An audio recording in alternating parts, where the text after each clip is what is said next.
Welcome to Audit the Audit, where we sort out the who and what and the right and wrong of police interactions. This episode covers police dispatchers, reasonable suspicion, and harassment, and is brought to us by Livingston Audit's channel. Be sure to check out the description below and give them the credit that they deserve. On August 30th, 2024, the owner of the Livingston Audit's YouTube channel, who we will refer to as Mr. Livingston, was standing on the public sidewalk outside of the Jolly Pumpkin Brewery in East Lansing, Michigan, filming guests who were seated on the patio. He was there because he had received a tip that officers had been illegally trespassing the local homeless population from the sidewalk in front of the restaurant. The manager of the Jolly Pumpkin requested that Mr. Livingston stop filming the guests, and when Mr. Livingston declined to do so, she called the police. Hingham County Central Dispatch, how can I help you?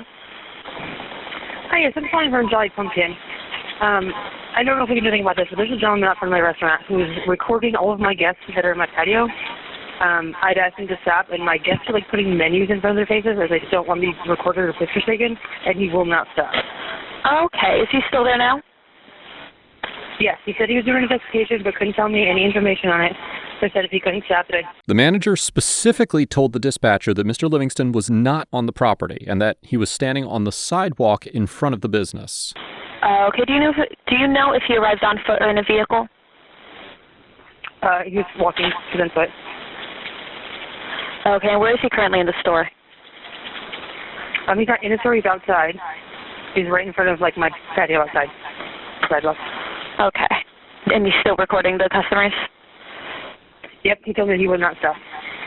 The dispatcher then placed a call for service regarding a suspicious person who was, quote, refusing to leave the Jolly Pumpkin.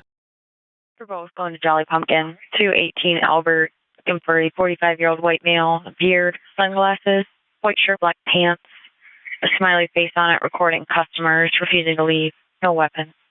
Officer Jordan Willis and Officer Brennan Sermon of the East Lansing Police Department responded to the call, and were later joined by Sergeant Chad Steeman. Officer Willis arrived on the scene first, finding Mr. Livingston standing on the sidewalk in front of the brewery. Hello. Hey, what's up? Good. Yourself? Good. So we just got a call from Jolly Pumpkin here saying they don't want you to videotape in this area right here. Okay. Okay. Do you have your ID on you? Am I committing a crime? So they just want you to be moved along from the premises. Okay. Have you been trespassed? No. I'm not even on their property. So this is Jolly Pumpkin's property right here. The public sidewalk is their property? I mean, they clearly broke off what they're using. This is for seating right here. This is... Hey, what's up, bro? Do you mind if I see your ID? Have I done something wrong? So they just want you moved along, so we don't know if it's up to go in there and ask them if they want you trespassed or not to be on the property.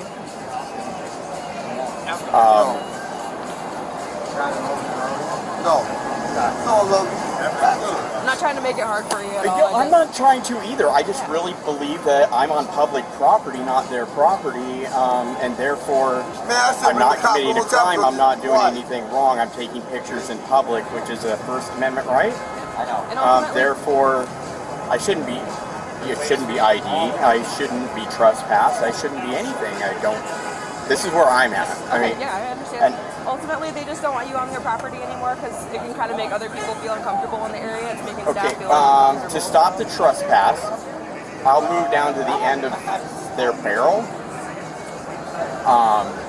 and then it's confusing to me, but then I'm off their property even though it's public sidewalk, right? I mean, this is technically their property here. They have, so if you're on their premises here, they just don't want you around their business right now. It's making people feel uncomfortable a little bit, so. What are you taking pictures of? Just students and stuff? Or? I was just walking along taking pictures until one of their customers called me back and a couple other things, and then I stayed. Okay. Alright. Well, Officer Sermon is in there right now just talking to staff about it, and if anything, they just want you moved along, so we'll just wait a minute here. While Officer Willis explains that the Jolly Pumpkin does not want Mr. Livingston near their premises because his filming is making people uncomfortable, Officer Sermon goes inside to talk to the brewery staff. The next portion of the interaction was captured on Officer Sermon's body camera. Hi. Hi. You looking for our manager? Whoever. Whoever, yes, okay. She'll probably be the best person to talk to. Yes, thank you.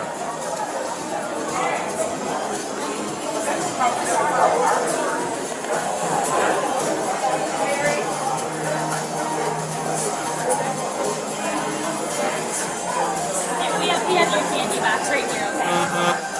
Here you go. You're welcome. Hi. Are you the one that called on him? Okay. You want him trespass? Yes. Yes? Okay. Yep. All right. Yep, of course.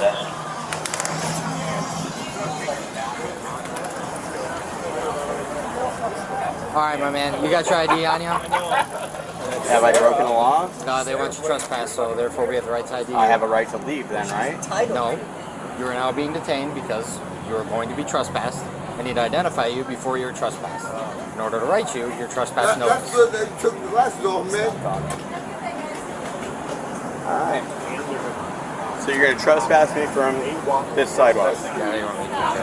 What's that? No, you're trespassing from this establishment. But I'm not in the establishment. They have the right to trespass you. I've never been on their property. They have the right to trespass you. So I can stay here. The sidewalk is public. So I can stay here. You have a You're First just Amendment right. trespassing me from walking Correct. inside. Correct. Okay. No. I don't know why you would want to do that because they're frustrated with you. I don't know why they would trespass me from their property without even being on their property. They have the right to do that. It is a private establishment. It is a private establishment.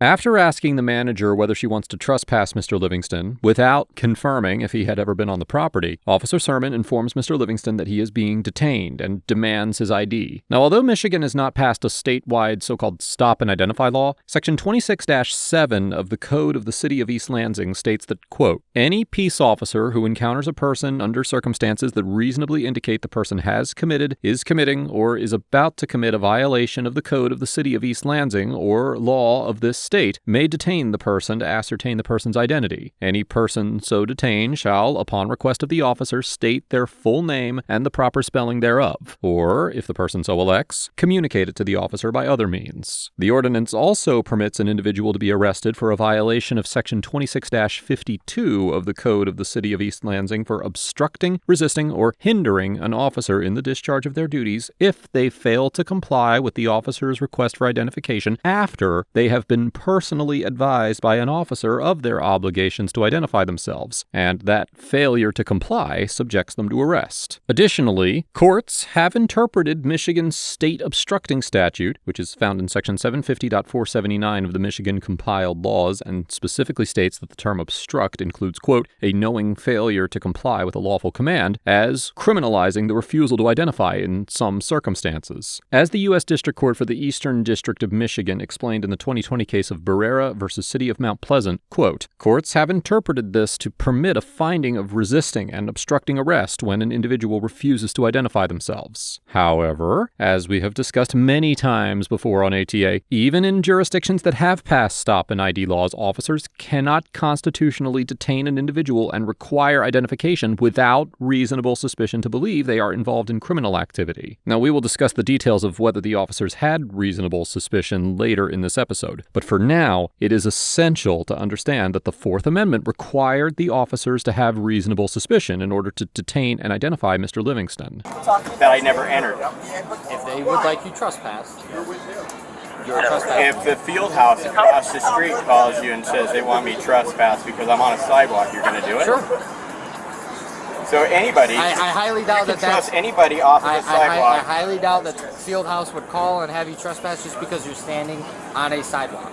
Felt the same way about the Jolly Pumpkin. Okay. But that's being proved wrong. Okay. Hey, hold on. Sorry, this is Sermon. So this guy out here, Jolly Pumpkin wants him trespassed. He claims he never entered the establishment, but it's still private property if they want him trespassed from entering. They're uncomfortable with him. I didn't ask them. I can go in there and ask them. He's claiming that he never entered Jolly Pumpkin.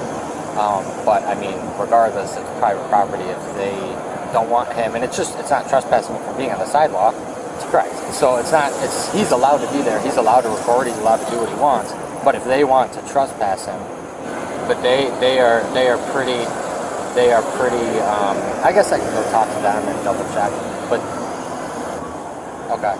Baseline 35 is going to be holding a PD accident, Harrison and California. All right, I'll go ask them then and establish if he ever entered.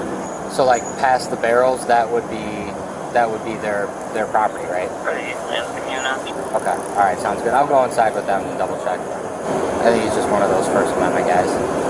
All right, I'll go double check with them inside really quick. All right, bye. Don't print it yet. I'm gonna go and talk to them inside and see if he ever entered in, and then I'm gonna talk to them and try to, just so there's not issues between them, because he could sue them if they tell us that they want him trespassed, but he never actually entered.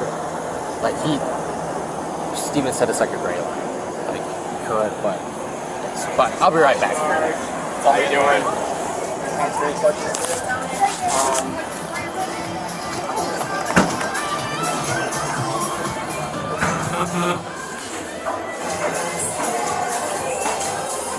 So what has he been doing the whole time? As he came inside, as he came up to the door? No, he's been where he was at, but he's recording all of my guests, and they're putting like menus in front of their faces, and he will not stop recording them, and they keep telling him to stop, and he will not stop. Okay. He told me he was doing an investigation, but couldn't tell me anything about anything, and he will not stop. And I said, okay, I'm going to call the police, see what's going on. He's like, do you think the police will stop me? I said, I guess we'll find out. Okay. So It's not a property I can't get for trespassing, right? So it's kind of a gray line because he's right in front of your establishment, but he never entered it. But the sidewalk is public property. I'm going to have another chat with my sergeant and see. I am kind of also trying to mediate between you and between him and trying to find, like, if he can just move a block down so that he's done bothering you and then he doesn't have to be trespassed. That would be... He simply told me he would not stop recording, so he's not going to stop recording. All my guests have been uncomfortable, and that's not good for my business, obviously, or my guests. Okay. So. All right. Okay. Okay, Joseph, can we find a way to mediate this where there's not issues between you and Jolly Pumpkin? Well, right now my issue is with you guys forcing me to give you my ID. Okay. I am investigating a possible trespass. Okay. I have reasonable suspicion to ID you because a crime is afoot. You have reasonable suspicion? I don't know when I come on scene and I make contact with you. 16 and 35. And he did go in and talk. Did they lie? Did they lie? I just went. No, they you just went said. inside before you took my ID. You went inside and talked to them. I said, would you like him trespass from your property? They said yes. So then I came outside here. So you solicited a trespass without doing your investigation. Is what you. Are you willing to have a conversation with me or no? You just said you went inside to find out if. Correct. I went on their property, I but told you went exactly what I inside and just said, said. do you want him trespassed? Is giving us the reasonable suspicion to contact you, correct? No, I can call the cops on them. Yeah, you can. Yes. Yeah, we will talk. Yes, 100%. And investigate it. Why would you? I mean, what are they doing wrong? I can see from here. Well, what are you doing All they're wrong? doing is being beautiful. They called us for trespass. I mean, Well, what are you doing wrong? That's what the call is. Right. So you should Exactly. have never even talked to me. When you seen me driving by, went, oh wow, that's guys in public taking pictures. How do I know? Can I have my ID back? Officer Sermon and Sergeant Steeman argue that the demand for Mr. Livingston's ID was lawful based on reasonable suspicion of trespassing. Section 750.552 of the Michigan Compiled Laws, the state's trespassing statute, prohibits citizens from entering the lands or premises of another without lawful authority after having been forbidden to do so by the owner or occupant or the agent of the owner or occupant, or remaining without lawful authority on the land or premises of another after being notified to depart by the owner or occupant or the agent of the owner or occupant. A key element of both types of trespassing is actually being physically present on someone else's land or the property. Now, since the Jolly Pumpkin is a private business, it would certainly be within the manager's authority to ask Mr. Livingston to leave the premises because his filming was upsetting the other patrons, as the First Amendment protects individuals from government interference and expression, but generally does not apply to private businesses. However, the manager of the Jolly Pumpkin had absolutely no control over the public sidewalk and could not order Mr. Livingston to leave public property. Therefore, it is unlikely that a court would conclude that Officer Sermon had reasonable suspicion to believe that Mr. Livingston had committed the offense of trespassing when he demanded identification. Although Officer Sermon argues that he did not know that Mr. Livingston had not been on the premises, the Jolly Pumpkin manager clearly told dispatch in the 911 call that he was only on the sidewalk in front of the brewery. He's not in his store, he's outside. He's right in front of, my patio outside. Sidewalk. In the 1985 case of United States v. Hensley, the Supreme Court concluded that, quote, if a flyer or bulletin has been issued on the basis of articulate facts supporting a reasonable suspicion that the wanted person has committed an offense, then reliance on that flyer or bulletin justifies a stop to check identification. If the flyer has been issued in the absence of a reasonable suspicion, then a stop in the objective reliance upon it violates the Fourth Amendment. In other words, as the Sixth Circuit Court of Appeals, which has jurisdiction over Michigan, explained in the 2003 case of Feathers v. A, quote, if the dispatcher had sufficient information to find reasonable suspicion for a Terry stop, the stop was permissible. But if the dispatcher lacked sufficient information to satisfy the reasonable suspicion requirement, and the officer's subsequent observations did not produce reasonable suspicion, then the stop violated the Fourth Amendment. Now, in this situation, a court would likely find that the dispatcher did not have sufficient information to form reasonable suspicion of trespassing, as all that was reported by the manager was that Mr. Livingston was standing on the sidewalk in front of the brewery filming patrons. Although the dispatcher failed to communicate this information properly to the officers, the relevant case law establishes that detaining an individual violates the Fourth Amendment if neither the dispatcher's information nor the officer's observations meet the reasonable suspicion standard. When Officer Sermon arrived on scene, Mr. Livingston was standing on the sidewalk, not on Jolly Pumpkin property, and the manager reported to the dispatcher that Mr. Livingston was only on the sidewalk. Therefore, it is probable that a court would conclude the detention and identification were conducted in the absence of reasonable suspicion, and therefore violated the Fourth Amendment. Feel harassed right now? Do I know this is my Are job? you a reasonable person? I would like to think so. Okay, well, I'm doing more right now with you than I was then because I wasn't even talking to them. But it's how they feel. It's not how I feel. It's how you they just feel. said a reasonable person, and you're a reasonable person. I feel that maybe they were unreasonable in their expectation of privacy in public. And that's where you can. They could have sat inside, sir. But they didn't want to. They covered their faces. I was told by the manager. And Why? They left because they're not happy with that. So they asked him to stop, and there was a little disagreement between you and the guests. Nope. That's what I was. I didn't say a word. How anybody can feel a certain way. I feel a certain way. People have the right to feel it. If they feel a certain way, they feel harassed by you. They should feel it. But what I'm hearing though is a lot of feelings. Any other questions for us? No. Are you done harassing me? Telling me that I have to leave? I never told you that you had to leave. I told you you could stay right there. Okay, well, you wanted to become an amicable situation where they were happy and I was happy. Correct, I did do that. You are correct. I did do that, and I asked you if you could stand over there. Yes, you are right, I did do that. I never ordered you to leave. They could have said, that's their business, that's the Folks, people that want to see. You're in public. I'm sorry. Would you like to move inside? I can do that. Create your own privacy.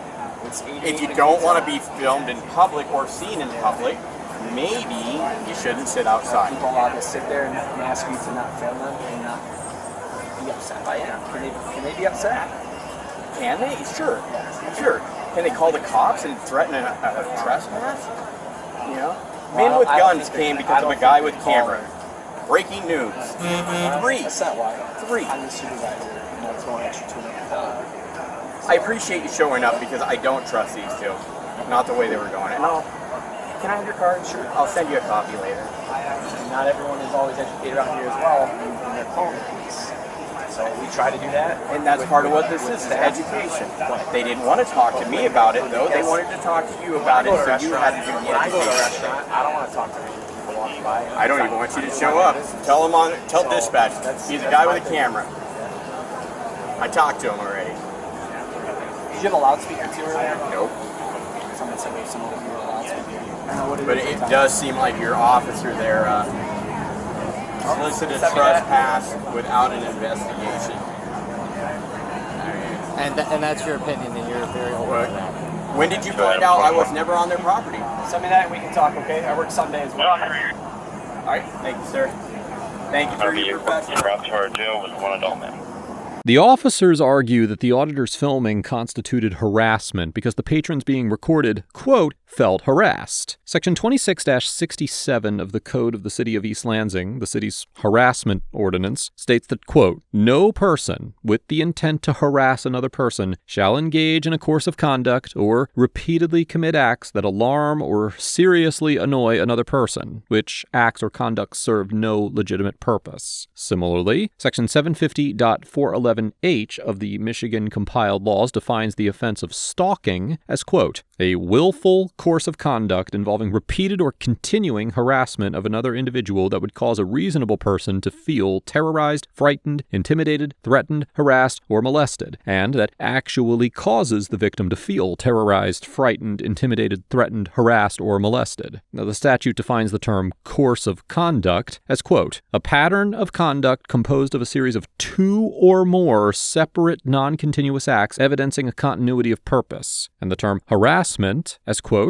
conduct directed toward a victim that includes, but is not limited to, repeated or continuing unconsented contact that would cause a reasonable individual to suffer emotional distress, and that actually causes the victim to suffer emotional distress. The statute also states that, quote, harassment does not include constitutionally protected activity or conduct that serves a legitimate purpose. Well, as is evident from the plain language of the laws, a court would almost certainly conclude that Mr. Livingston's conduct did not constitute harassment under either the city ordinance or the state statute. First, both laws require a course of conduct or repeated conduct involving the same quote-unquote victim, whereas Mr. Livingston was only involved in a single filming encounter with these patrons. Additionally, even if a court decided that being filmed in public would cause a reasonable person to feel quote-unquote terrorized, frightened, intimidated, threatened, harassed, or molested, which I find doubtful, Mr. Livingston would have a strong First Amendment defense, as he was exercising his right to film in public. Accordingly, it is highly unlikely that a court would conclude that Mr. Livingston had engaged in criminal harassment, or that the officers even had reasonable suspicion to believe that he did so. The encounter ended without further incident. Mr. Livingston told me in an email that he filed a complaint with the East Lansing PD, but as of the date of writing this episode, he has not yet received the results of the investigation. Mr. Livingston also obtained copies of the body camera footage from all three officers, the 911 call, the dispatch call, and the incident report from the encounter. But unfortunately, the footage he captured of the encounter is unavailable as the data was corrupted. On December 11th, Mr. Livingston had a meeting with Lieutenant Scott Sexton, who took note of the incident and recorded an interview with Mr. Livingston about the encounter. Mr. Livingston told me that he wants to file a lawsuit, but he is unable to find representation at this time. Overall, the East Lansing officers get an F for likely detaining and identifying Mr. Livingston without the reasonable suspicion required to do so, failing to conduct an adequate investigation before infringing on Mr. Livingston's Fourth Amendment rights, and demonstrating an alarming lack of knowledge regarding the applicable criminal laws. The officers exhibited a complete misunderstanding of what constitutes harassment, essentially arguing that harassment occurs whenever someone feels annoyed by another person's conduct, and completely omitting the requirement that harassment be a repeated so-called course of conduct. Additionally, while the officers were acting on incomplete and misleading information from dispatch, Officer Sermon failed to ask the manager basic questions about what actually happened with Mr. Livingston. Instead of completing any sort of investigation, he simply asked the manager if she wanted Mr. Livingston trespassed and then walked away. The officers only conducted an investigation to determine if a crime had been committed after an unlawful Fourth Amendment seizure had been completed on Mr. Livingston. Now, while I do not believe that Officer Sermon intentionally violated Mr. Livingston's constitutional rights, this encounter demonstrates how an officer can run afoul of the Fourth Amendment when they conduct a detention too quickly, without first obtaining an adequate understanding of the facts of the situation. The dispatcher also gets an F for failing to accurately communicate the information reported to her by the Jolly Pumpkin manager, and making it seem like Mr. Livingston was refusing to leave the brewery premises, instead of the refusing to leave a public public sidewalk. Although I understand that calls for service should be clear and to the point, in this instance, the dispatcher did not accurately convey the facts of the situation, leading the officers to incorrectly believe that they had reasonable suspicion to detain Mr. Livingston for trespassing. I am unsure why the dispatcher omitted the fact that Mr. Livingston was only on the sidewalk from her bulletin, but